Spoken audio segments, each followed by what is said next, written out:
السلام عليكم أصحاب تقاليقا وإذن حيسي أنا قول يا صدر حبانا سلام يا مانتي وقت أصحاب أيامهان ويرا حنوصنا حوغا حنون بجري مركا دوا الحمد لله وفي عناهي مركا والله wax badan ayaa idin xiisay marka horta dad badan oo arkay dadka qaar baa oranay Elias ayaamaha waxa maal soo galin xagee aaday marka asxaabta wallahi idin xiisay insha Allah waa soo laabanaya si fiican maantana waa idin sheegay in la wadaagayo waxa igu dhacay waxaan aniga teamkayga waan jeclay in wax la wadaago team fanskayga وفاميلكيغا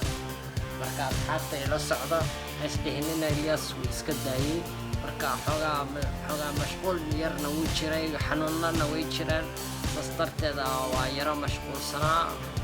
waxbarashana waan ku jiray marka xogaa dhibaat mashquul intaas ka weyn ma oran karo marka asxaabta aad baa u mahadsantihiin sida ay tawdeen يا أنا مرة واحد علينا إن لو ذاك مقال حيصله إن شاء الله مقالك حين تقول من ناحية كجتني السلام عليكم ورحمة الله وبركاته واختي كفاية